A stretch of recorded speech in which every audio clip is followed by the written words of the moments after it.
Welcome to my podcast, or if you're watching this, my YouTube channel. I'm Rosenberg, the author of the Human Magnet Syndrome books and the upcoming book, The Codependency Revolution, Fixing Something That Has Always Been Broken, published in about a month and a half. I am here because I have another idea that came to me. During a session, I was talking to a client and I was working with her on my stage 4 of my 10-stage self-love recovery treatment program. Just for a little backstory here.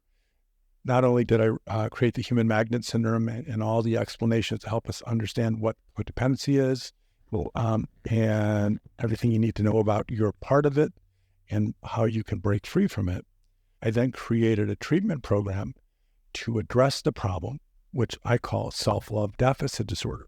Because the problem is curable, the program is completed when someone moves through these 10 stages and gets to a permanent experience of self-love abundance, which is the cure, or the codependency cure. So that's really what I do. Although I am an expert, or so they say, on pathological narcissism and all the other stuff that I am so passionate about that has to do with my work, but my passion is, and always has been, a treatment provider, a psychotherapist, and someone who now facilitates healing, growth, and acquisition of self-love abundance while neutralizing the problem self-love deficit disorder. So the clients that I see are those who are specifically seeking self-love recovery and hope to break free of their predilection to fall in love with pathological narcissists over and over again, and to understand, as I had to find out myself, why we keep doing it, why we do the same thing over and over again, the broken picker. And for those who are in the podcast, I am showing my index finger and I'm showing it all curved. And the concept I love and have been using for a decade, falling in love with the same person but with a different face. So that's all Human Magnet Syndrome. And that's a representation of my self-love recovery program. So when I start a video or a podcast, during a session, et cetera, you have a little bit of context. So one more bit of context before I talk about this video's primary subject. In my stage 4 of the 10-stage program, I incrementally, progressively, linearly move a client, a person, an SLD, someone with self-love deficiency, codependent, through these stages, knowing that every stage addresses and ultimately resolves the problems inherent in that stage that block them or get in their way to getting to the next stage. By the way, if you guys are psych majors or psychological or mental health or psychological aficionados, it's an idea promoted by Erik Erikson's psychosocial developmental stages. The concept of you can't get to the next stage unless you overcame the challenges that are inherent in the stage that preceded it.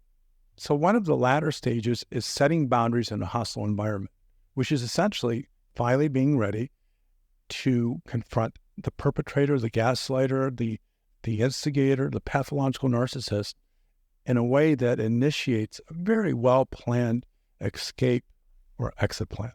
And that stage cannot proceed, should not, will not, and will fail for sure unless you accomplish, solve, and mastered all of the responsibilities, the tasks, the challenges in the stage that preceded it, which is preparing for the narcissistic storm. That stage is best understood as the development of what I call, and for podcast people, air quotes, predictive awareness. And that stage, preparing for the narcissistic storm, creates predictive awareness, which is the ability to know so much about your SLDD, your codependency, so much about your partner's pathological narcissism, and understanding of the communication or interactional patterns, understanding of how you, the SLD, fall prey or put yourself into harm's way by pursuing what you know is hurtful but not being able to stop it, and understanding how the pathological narcissist will do about anything to keep his SLDD, his codependent prey, trapped. So the stage preparing for the narcissistic storm is perhaps the most extensive, lengthy, and experiential and informational rich stage of all of them, because you can't win a fight that you have been molded, conditioned, gaslit to always lose unless you know yourself so well, you know the narcissist so well, and the interactional patterns that you can observe them, not absorb them. I'm throwing in one of my techniques, but I'm not going to go there, and be able to sidestep or avoid all the tricky maneuvers, the diabolical reactions, plans, the gaslighting, the brainwashing, the triangulation, everything that the pathological narcissist can possibly do to keep you in. I refer to that as learning to stay out of the wrestling ring. You guys have heard this a million times, so here's 1,000,001. Based upon George Bernard Shaw's saying, don't wrestle with pigs, you'll get dirty. And besides, the pig likes it. So the stage preparing for the narcissistic storm develops predictive awareness, and there are a slew of techniques, ideas, and instructions and experiences that prepare my SLD client to be ready for the following stage, is setting boundaries in a hostile environment. Okay, I'm getting to my point. If you guys are following me, or if you read my book, you know that's how my brain works, is I got to go from one step to another step to another step. So when I introduce something, you're right there and know what's going on and where I'm going with it. In the stage preparing for the narcissistic storm, I explain that the narcissist will do anything and everything to keep the SLD or the codependent from leaving him or her. I explain that they have worse core shame, worse pathological loneliness. In fact, I digress. I explain SLDD through my SLDD pyramid, and you can see that right up here.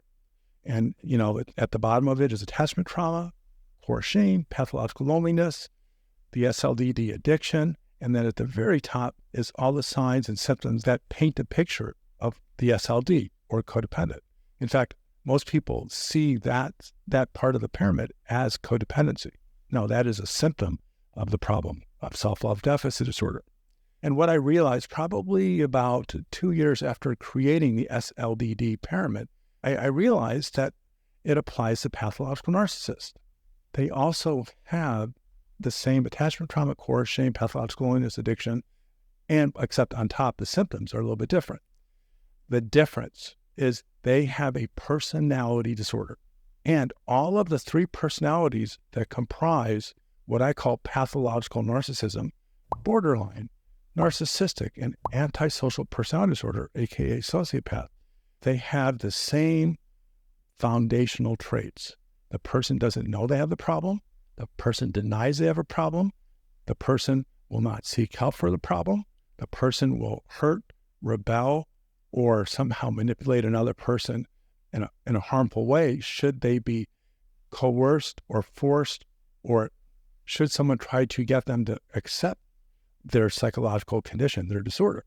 So these personality disorders, in fact, most personality disorders, the person is so psychologically damaged from early childhood attachment trauma that their personality development, their ego development, their ability to know who they are and feel connected to the environment was so broken that the pain and the trauma of their attachment years was so bad, exponentially worse than the SLDs. Because you guys have already heard me talk about the pyramid and attachment trauma with SLDs.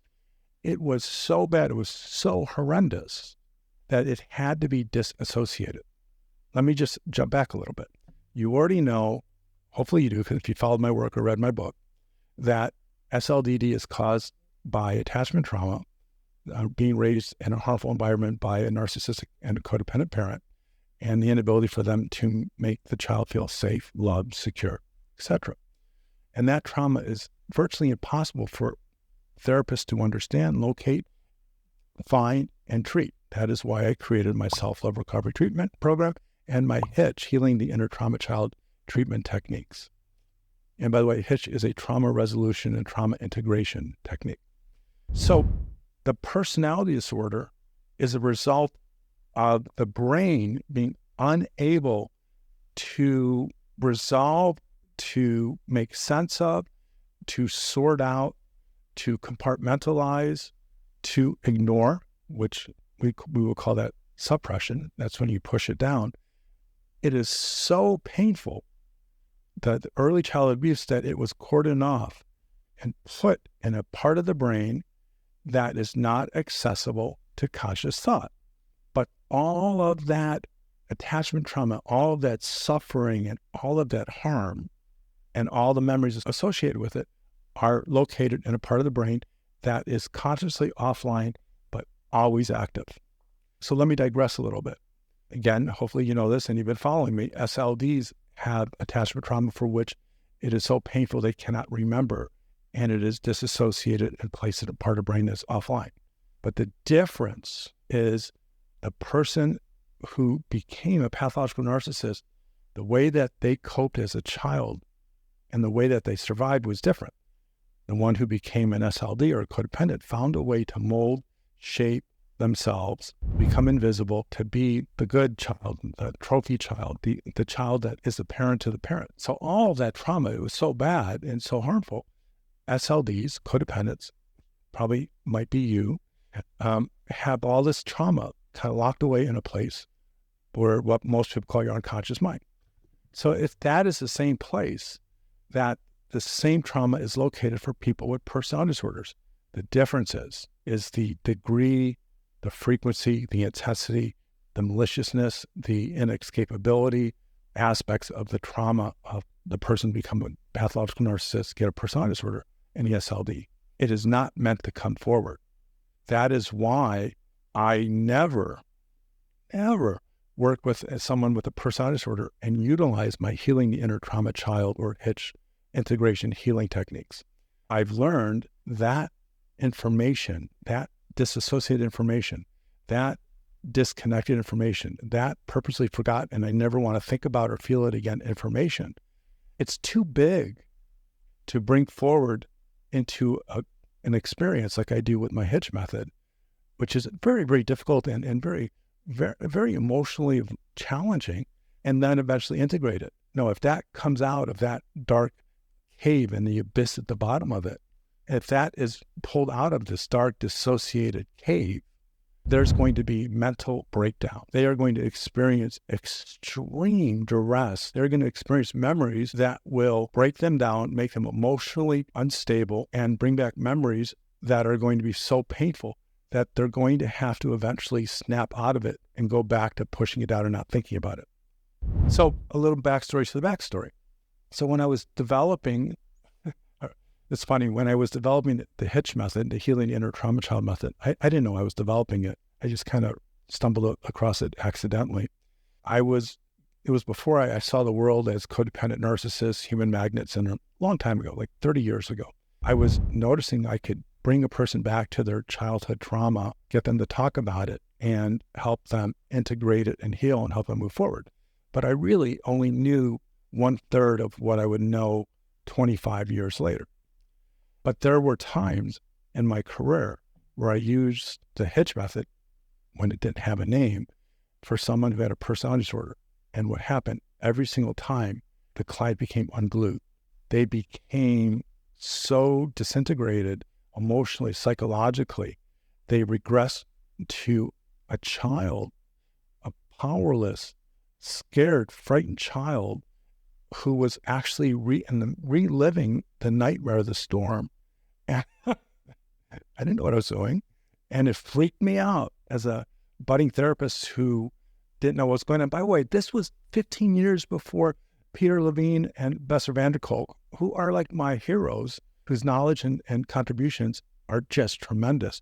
It was before anyone talked about this stuff. And so I learned, Ross, I said, don't mess around with people with personality disorders. And plus, I didn't really like working with personality disorders because I started off as a therapist. I like to help people have more insight into the problems and overcome them. Well, you have a personality disorder, that just doesn't happen. So everything's connected. So thank you for staying. Thank you for being patient. So I do not see pathological narcissists because the personality disorder and the dynamics and the characteristics that explain the different type of trauma they had in comparison to SLDs and how that trauma was removed from consciousness and stored, disassociated from the mind, and how the memories of the trauma are actually dangerous to the narcissist should they either accidentally come forward or a therapist accidentally, like I did decades ago, stumble upon it.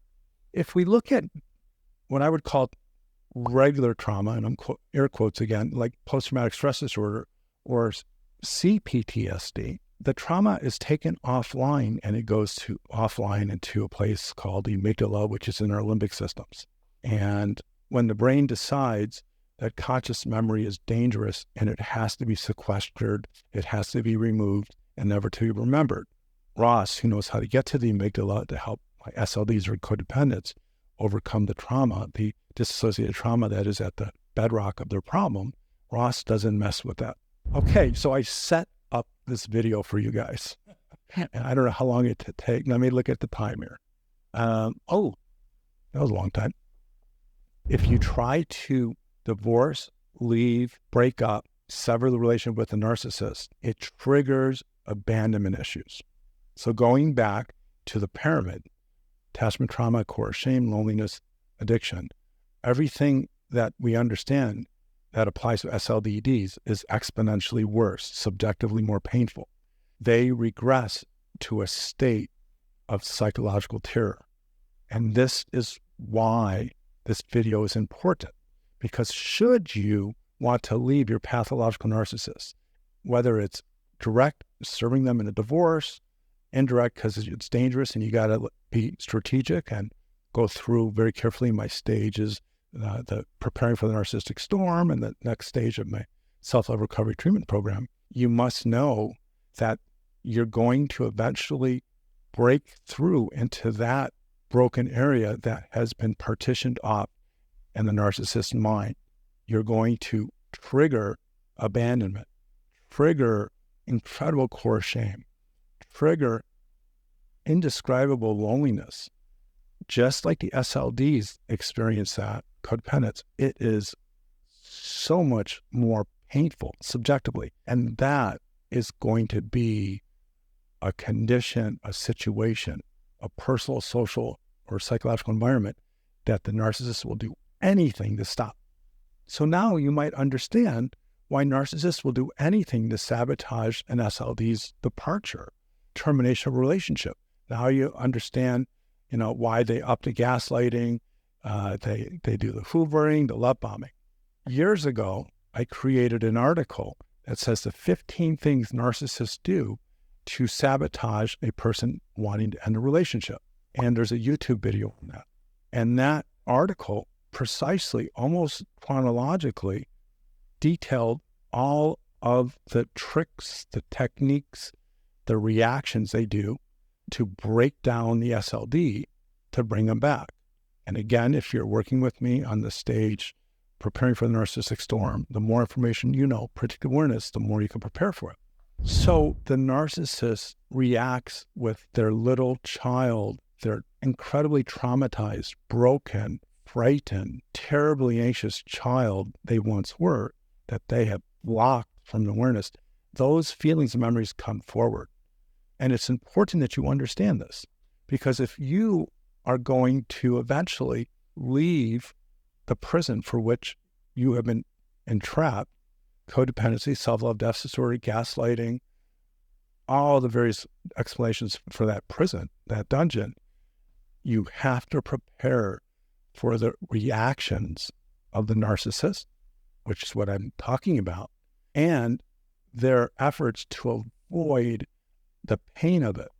If you know ahead of time that through predictive awareness, and if you're working with a program, you know the stage, that the stuff is going to hit the fan and there's going to be a volcanic explosion that will be, depending on the personality disorder or the type of pathological narcissism, will be in your face aggressive. It could be invisible, passive aggressive. It's going to be an earthquake of the highest magnitude. And that narcissist is going to regress back into that little baby who is so scared and anxious. This video will help you understand why they regress into hurt children, where they cry and beg and say, please don't leave me. I'll do anything. In these moments I call trauma leakage, they're actually not joking. They're not trying to manipulate you. They're not trying to be deceptive.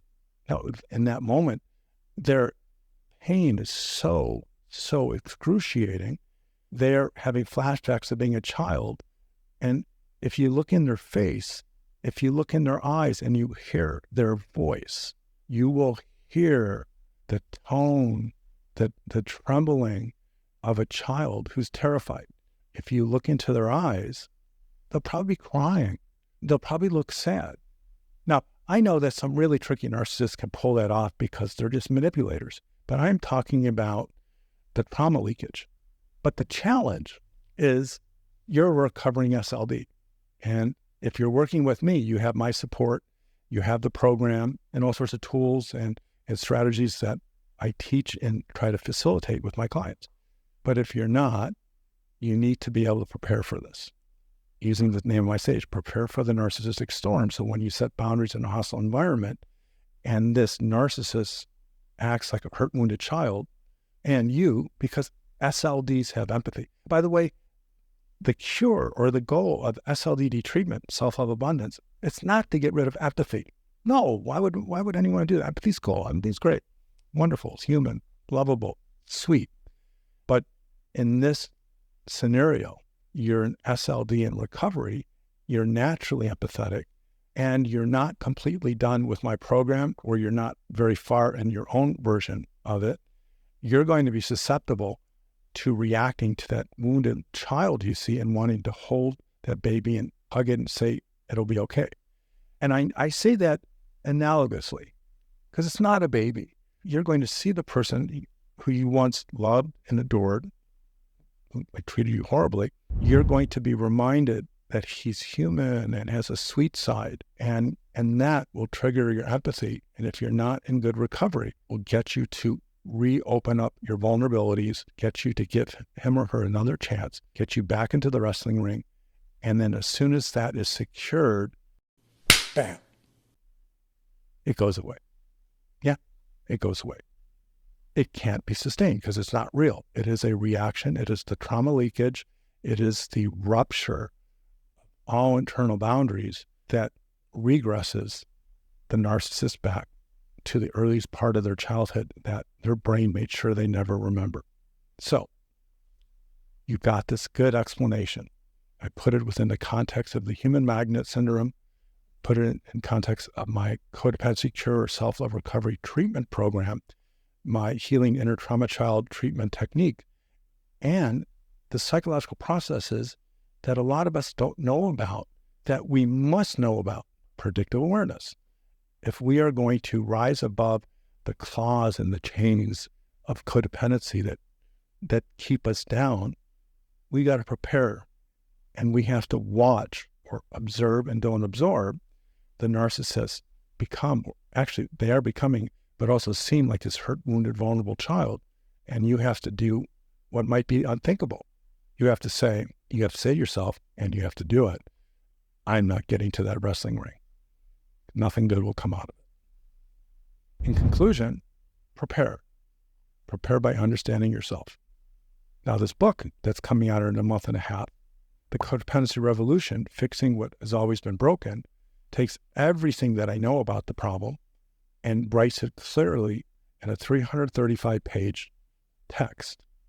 It's not the next edition of the Human Magnet Syndrome. It is a broader, more comprehensive look at codependency. Read it. Not because I want to make a few bucks, royalties, and I work for a living, what the heck. No, read it because as a part of your acquisition of knowledge, information, development of predictive awareness, you will have a much higher probability of coming out of this horrible nightmare victorious. So it's nice chatting with you guys again. I hope this video helped you. If you like what you hear or see, and then you're a YouTuber, subscribe, hit the bell, whatever they say over, or favorite the podcast and leave a comment. Be well and take care.